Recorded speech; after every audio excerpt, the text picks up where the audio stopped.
Before I get started here, I just want to send a congratulations out down to Austin, Texas, to Kim Hogan. It seems that our arguments to the Fifth Circuit Court of Appeals in Dallas, Texas, won the day. Kim Hogan got her appeal reinstated based on the arguments that we waged with the court. You see, ladies and gentlemen, every once in a while it's a very simple matter of facts and reality that win the day. Kim Hogan getting her appeal reinstated in the Fifth Circuit Court of Appeals in Dallas is by no means a small win. She pushed extremely hard to receive due process and equal protection under the law as required by the Constitution of the United States and the Constitution of the state of Texas.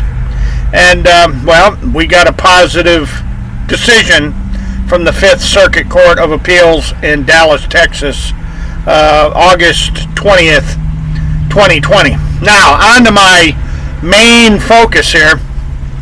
All this bundled up subprime mortgage-backed securities. The great big mortgage scheming and scamming racketeering of the last 40 or 50 years. Now this goes to my friends over at The Con. And I want you to listen very closely to me, because swindling and frauding people requires that you bait them and lure them first. No bait, no lure. You can't get them to sign up. You can't hook them. And if you can't hook them, you can't fund them. And if you can't fund them, well, there's nothing to bundle up and sell as subprime mortgage-backed securities. So this whole racketeering enterprise, this whole racketeering scenario, it begins at the beginning, not a quarter of the way into the sham, not a third of the way into the swindle. It begins even before the beginning, actually, because you got to have a way to bait and lure the pigeons. You got to bait your big fish before you can hook them, and then, of course, fund them. No hook 'em, no fund 'em, Patrick Lovell. Ladies and gentlemen, these real estate fraud, swindles, and schemes, they're notorious in American history. They go back to the 40s, the 50s, the 60s. They go back even further, actually. Purchasing land on contracts, purchasing land on, financial agreements, mortgages, some people refer to them as, also include contracts for deed, payments in lieu of possession agreements, and essentially glorified rental agreement that are used to allow people to make installment payments monthly to purchase real estate. Now, I don't care how you slice it. You can't have a predatory mortgage swindle unless there's something that's involved in the contract that is the collateral. Now, the collateral in these mortgages, if you think about it all the way, you'll realize involves the real estate, the dirt, the gravel, the ground, the land. You can't sell a condo. You can't sell a townhouse. You can't sell a ranchette house or ranchero house without a piece of real estate to have it exist upon.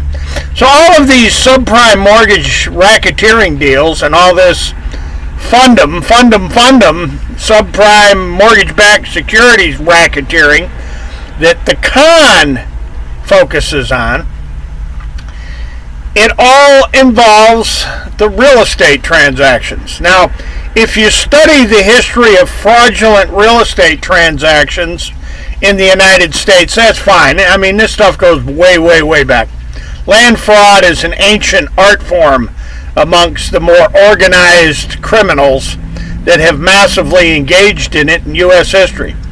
But the real estate fraud, racketeering, and scams of Europe, going back centuries, before the Dutch and the French and the Spanish and the English crossed the Atlantic and came to the New World, well, there was real estate fraud, swindles, and schemes in Europe going back literally hundreds of years.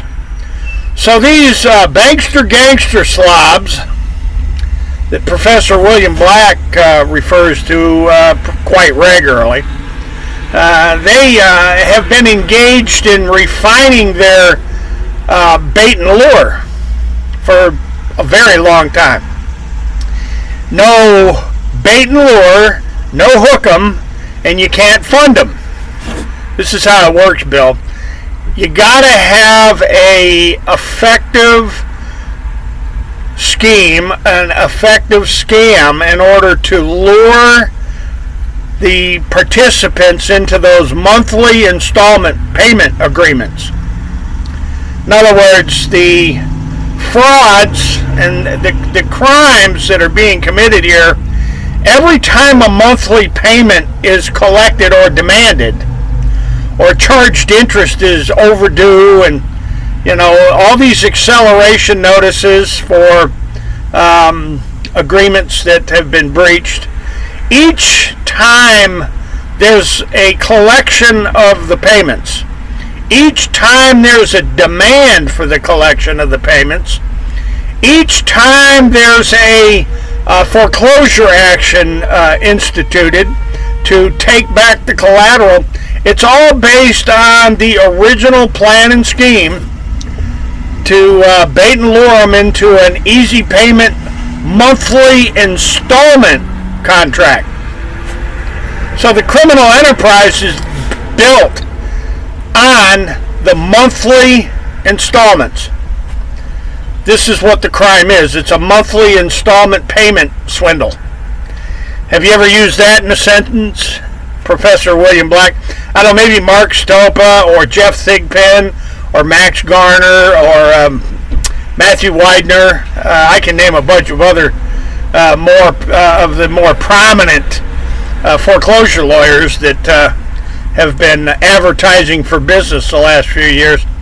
The entire scenario associated with these ninja loans, liar loans, land flips, predatory, subprime, red flag, unrecorded, outlaw, recreational, dirt road, all these real estate, all these land swindling schemes, they're all based upon getting people to enter into the monthly installment agreement. That's the focus of, you got to hook them into the deal before you can fund them, and you got to hook them into the deal before you can rip them off. And then, of course, foreclose and sell the property again and do it all over. You got to churn. They're churning these transactions, by the way, just like they churn in the used truck and automobile markets. They churn the transactions to people that are at risk for being unable to repay their notes. They actually target people they know that they're going to easily foreclose on.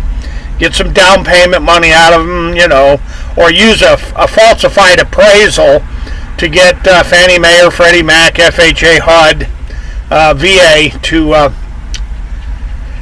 finance the illusionary down payments, because a lot of these down payments are, they're put down on the application contracts. They're put down on the applications, but they're actually funded out of the loan, so the down payments don't really exist.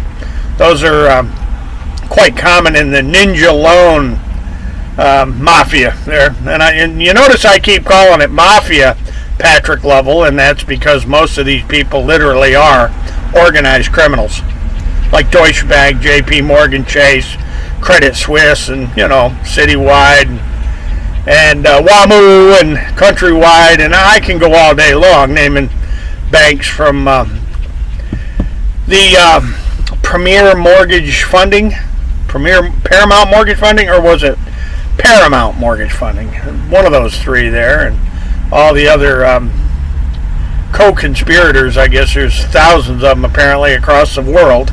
This stuff's going on all over the world, by the way, Patrick Lovell. So, folks, I think I've made my point.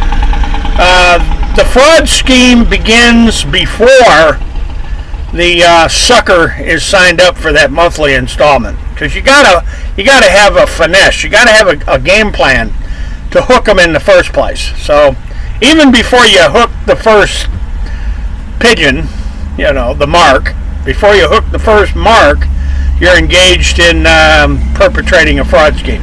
Ladies and gentlemen, we'll leave it right there. And as always, and Kim Hogan, that win in the 5th appellate court down there in Dallas, that's a win for a lot of people. The way you won that argument to get your appeal reinstated was very good work, counselor. And we're going to leave it right there. And as always, hasta la vista, God bless. And Aspire Lending or Texas Lending, I'd pay. I'd go ahead and pay Miss Hogan for how you damaged her. Aspire Lending, Texas Mortgage Funding, whatever their company name is there, why don't you just go ahead and pay Kim Hogan? I mean, it's ridiculous what you did. Folks, I'm going to leave it right there. And as always, hasta la vista, God bless, and you betcha we're coming back from the old Chevrolet van.